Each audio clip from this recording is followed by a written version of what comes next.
The job site you see before me is gonna be the new home of an outdoor kitchen. It's gonna be 24 feet by 34 feet big. The crew working with me on this build is gonna be Jacob, who you should know by now. He's a very experienced carpenter and has worked on several large builds with me. And then my newest member to the team is gonna be Cindy. She doesn't have much experience in carpentry, but she has a very motivated attitude to learn anything she can. I'm estimating that this build is going to take roughly a month in order to complete, and of course I'm going to bring you along on the entire process. Jacob has already spent the last week getting the dirt work ready, pouring the concrete, piers, and footers. So the next step is to actually start building the deck. Let's jump into it. Now if only it was that easy. To get started, all of the cardboard wrappings on the piers needed to come off. This reminded me of opening up a package of biscuits. Except it doesn't have that satisfying pop sound to it. This concrete part is what is called the pier, and it's what builds up the area to be level. You can see how drastically the ground slopes in this area. Jacob and Cindy did all of this dirt and concrete work ahead of time. See, when I want to work on a large project, such as this build, I first have to knock out multiple small projects to get ahead of my release schedule. So while I worked on those projects, they were beating up rock, sticking in rebar, and prepping things to start. Jacob started making marks on the footers to mark the location of the reference edges. When building something square, it's best to pull 2 lines for 2 perpendicular boards, then reference everything else off of those. We did this by pulling a chalk line on the long side and a short side of the layout. If you're needing a chalk line, I recommend this one by Crescent Tools. It has a locking and unlocking feature on it so that you can unlock to pull out the needed length, but then lock it to really put tension on the line before popping it. It also has a quick wind-up feature that makes pulling the line back in super quick. Before laying down the boards on the marks, I went around the job site and cleared out any limbs or trees that were in the way. This Greenworks 60-volt chainsaw put in some work. I intentionally positioned the kitchen's location to protect as many trees as possible. So I mostly cut away dead limbs, but there was one tree that had to go completely. This was leaning to where it wanted to fall right into the job site. So Jacob tied a rope to persuade it to fall the other way. I also made a large face cut to aid in the effort. Then, with an escape plan in mind, in case it went badly, I made the back cut. I left just a tad bit attached so that Jacob just had to give it a little tug to bring it down. Guys, that worked flawlessly. Perfect. Woo! Next, I went ahead and took the time to offload the tools I figured I would need for the build. I've taken to keeping an assortment in my deck system in the back of my truck. So I quickly pulled out the drawers and pulled out anything I thought would be useful. Next, it was time to start moving material in. I first started grabbing a board at a time and walking it into position. However, I realized very quickly that was gonna take too long. So I hopped on my tractor and used its muscles instead. Cindy and I would load down the bucket of the tractor so that I could move a heap load, which means a lot, to the job site, then put them in their position. This method went a lot quicker. The perimeter of the deck is called the rim joist. Then these doubled up members are called the beams. All of these are made from 2x8 material, which of course is at the very bottom of the stack. Ugh. I have a rule that if I ever have the opportunity to not set something on the ground to re-pick it up later, I take it. So we quickly set up sawhorses to restack the 2x6 material on top, then load down the tractor with the 2x8 material. Jacob went through and crowned all the boards, which will put them in a stronger orientation if I then make sure they're all facing up. With the doublers, I would make sure the top of the 2 boards were as flush as possible to each other and then nail it all the way down. If I got one that was pretty out of whack, I would set a clamp on it and pull it flush before nailing. Then very quickly, things started to take shape. If you're tackling an outdoor project and choose nails over screws, make sure to use galvanized, which means they won't rust out, and also ring shank, which means that they won't back out over time as the wood expands and contracts. After the first section was put together, we stopped to check square before continuing. Once things were good, we repeated on the next section.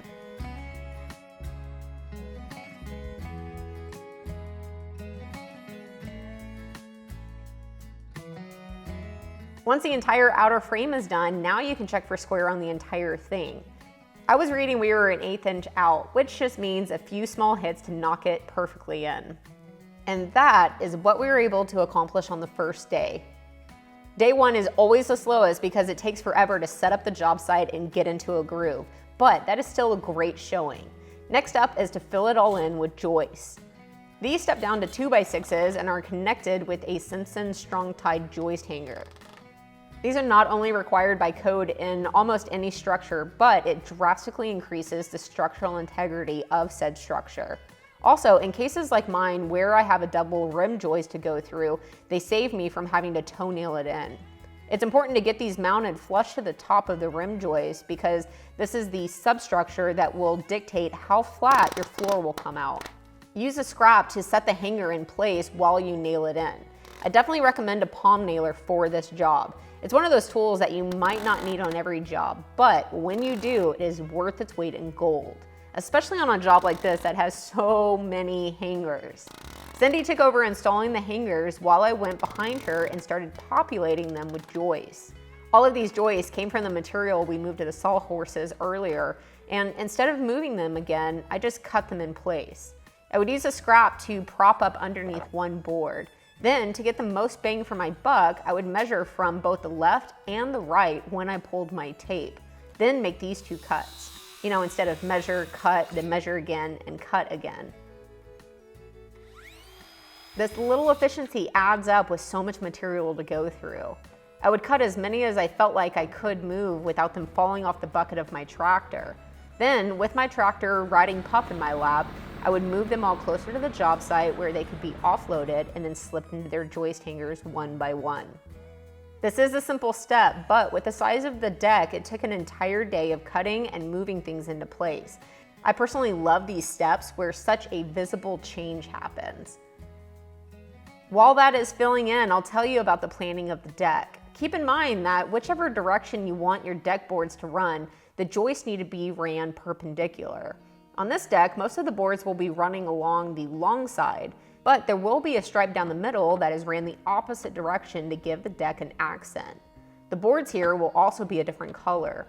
You can do awesome designs that are simple, so think about it before you get started. I was ecstatic when the last board was popped into place and called for a team happy dance. Happy dance! Team happy dance! Jacob, happy dance, happy dance! Woo! Last one! Jacob wasn't supportive of dancing on the joist yet, but I ignored him. Stop it! Stop it! You stop happy dancing. No Happy happy dancing on site. But to Jacob's point, let's go ahead and get everything secured down. He placed a level in the center and tested each beam location to see if it needed to be shimmed up or not. If it did, he would use a few composite shims to make everything perfect. Next, I went through and perfected the joists. For any of the joists that were slightly too high, I would use my electric Triton mini planer to knock it down. There is a knob on the front that dictates how much can be taken off with each pass. And I always set mine low and take off really light passes. A few swipes is typically all it's out. For any joists that are too low, I place a composite shim in the hanger to bring it up to level. If you want to avoid this step, you can install the joist with toenails first and then add the hangers after. Either way, if you want a flat deck, it's worth the fussing around to get the substructure nice and flat first. With that knocked out, it was time to set the posts. For the size of structure, I'm going with 4 6x6 posts and started this step off by placing a fence armor protective sleeve on the bottom of each one. This is a heat shrinkable sleeve that is lined with tar so that you can attach it permanently to the bottom of each post. It creates an air and watertight seal on it that will prevent rot. If you follow my channel, you know I don't set a post in the ground anymore without first putting on one of these sleeves. Since I have a propane torch, that's what I use to heat shrink it onto the post. After it's nice and tight, I hit it quickly with a foam roller and water. These need to be positioned on the post so that the top of the sleeve will have 2 inches exposed above the ground level. You can visit fencearmor.com to read all about the science behind the technology, or if you want to place an order for some. I once again relied on my tractor to carry the weight of these guys over to the job site. Before setting them in, I made sure to blow out the hole really good of all of the loose debris. You want concrete to have something solid to hold on to. This Greenworks blower has a button for turbo mode, which I utilize quite often, getting up to 700 CFM. Once the hole was cleaned out, I used my woman's strength to lift it up vertical into the hole. Bear hugging certainly worked. This thing's not light. Whenever I have to move the base, I have to bear hug it. Yeah. Yeah. Yeah, buddy. I get it done though. The posts are butted up flush to a joist so that few screws can be ran in to hold it in position while making sure the post is plumb on two sides. While I read the level, Jacob was setting braces to lock it in position so that we could next start mixing up concrete and pouring it in. At this point, I do so many large construction jobs I ended up buying my own mixer.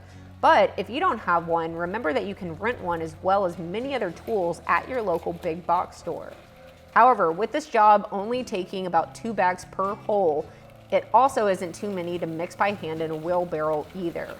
Since the rim joists were in the way of dumping the mix directly into the holes, I would use a shovel to dump it in one load at a time until it was full, or actually a little over full. This way I could use a trowel to next smooth it out and shape it away from the post. This way water will run off and away. Weird, I've never slapped it. And that, my friends, is the end of day 2. Not a bad showing at all for 2 days worth of work, huh? Okay, next up is putting on deck boards. This is a step that is super transformative and exciting. Now, every deck is gonna be a little different, but since I wanted a center stripe in mind of a different color and direction, that is where I started. I first found center of the section, then popped a chalk line from one end to the other. This way I could line up my first board to this line and start attaching it. After getting the first one in place, I worked my way out from there on either side until the center section was all filled in. For decking, I am going with a composite decking material made by Trex. If you watch the Treehouse deck build, then this should be familiar to you as it's the same material. Unlike wood, Trex won't rot, warp, or splinter. It won't need any painting, sealing, or staining. Not now, not ever. But look at this stuff up close and tell me it doesn't look like wood. It also comes in several different colors, but I went with spiced rum for the center section and Havana gold for the outer section. While I was laying down the center, Jacob and Cindy started pulling material across to both these other side sections. Jacob was also working on the front section while it was exposed to route all of the plumbing. Let me show you the overall design real quick so that you have an idea on what I'm going for. Here's the center deck stripe that will be centered to a stone fireplace. On the right will be a countertop with a grill, sink, and mini fridge. That will have a bar height counter on the other side for seating. On the other side of the living space will be another countertop that I'm thinking will be used for serving. On the back side of the fireplace, I plan to have a hidden barrels to collect rainwater from the roof that will feed to the sink to do dishes or wash hands. So Jacob ran the line that will carry the water over to the sink and then also a line to carry the gray water off. By the time he was done with plumbing, I was done with the center stripe, so we both moved over to start on the next section of decking together. Things definitely fly a lot faster with 2 people on the task. However, I must say this decking process went much quicker than any other deck I've built so far. I used a new hidden fastener install system made by Trex, and it not only cut the number of screws needed in half, but it also doubled how much ground we could cover in the same period of time. The deck boards are all grooved along the side. Think tongue and groove, except instead of the boards having both parts, the boards only have the groove, and the hardware is the tongue. See, the fastener comes with a plastic part on the bottom and a screw already started in the top. The plastic is a flange on both sides that fits perfectly into the groove of the boards. As you run in the screw, it holds the board down to the substructure. It also acts as a spacer for your next board. You just have to make sure that the next board is pushed up tightly to the hardware. Trex even comes with a jig that retails for about $20 to make installing these clips quick and easy. I could take a screw, pop it into the jig, make sure the jig was flush up against the board, and then screw it down. Texas experienced a hot spell this week and temperatures already got up to 100, which is why Jake and I pulled out our wide brim hats. I don't have a cowboy hat, but a garden hat works wonders in this heat. We got into a groove pretty quickly where each of us took half of the boards to secure it in place. With all of the loose boards behind us, we would move one forward, make sure it was seated all the way against the previously laid board, then start working on attaching it on our sides. Sometimes the boards would slip right into place, but other times we would need to give it a few taps to get it seated all the way. About every fifth board, we would both pull a tape back to the edge to make sure we weren't getting off square. If we were, we would make up the difference where it was needed. Now the hardware does take out the need for moving spacers along as you're installing, but if you butt the edge up against something, such as in the center stripe of my deck, you'll need that same 1/4 inch space. Instead of messing with spacers, Jacob suggested butting the boards directly up to the center stripe, then cutting in the 1/4 inch gap at the end. I personally love the idea, and actually it worked out great. However, if you aren't as comfortable in your straight line cutting skills, then just be sure to include a gap on the edge as you're installing. It's also worth noting that when you're planning out the dimensions of the deck, we took into account the length Trex decking comes in. This way each section can be made up of one single board instead of multiples to cover the length. This also meant very little waste. At the end, once all the decking was laid down, we could pop a chalk line on all of the outer edges to clean up the ends and get them flush to the rim joist. You can see as I'm moving along just how little waste there is on each of these boards, so it's definitely worth looking at materials when figuring out your design. I recommend taking your time with these cuts because it's super long, but if you get it straight, it will shine. I also recommend the Diablo Trex blade, which is a blade specifically made and recommended by Trex themselves for cutting composite decking. The blade has multiple design features to make clean cuts with no swirl marks, but also gives you a longer lasting edge on the blade. I always find it incredible how much work can get done in 4 days. Like 4 days ago, this did not exist, and now I have a deck in my woods, and it's only gonna get better. Next up is going to be the roof, setting some beams, the rafters, and decking material. So stay tuned if you're interested. And if you're curious about the bare decking over here, this is eventually going to be the fireplace with the wood storage. Also, if you're interested in keeping up with me in real time, then be sure to follow me on Instagram and Facebook, as I'm very active on both of those platforms. That's it for this one. I'll see you on the next one.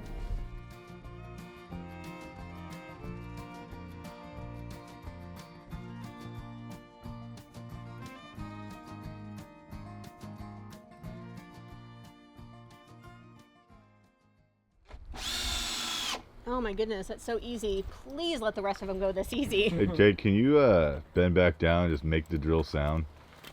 Now what? Now airplane. Okay, ready? Okay, now I'm gonna lean forward. Oh no. Oh wow, he is really good at this, guys.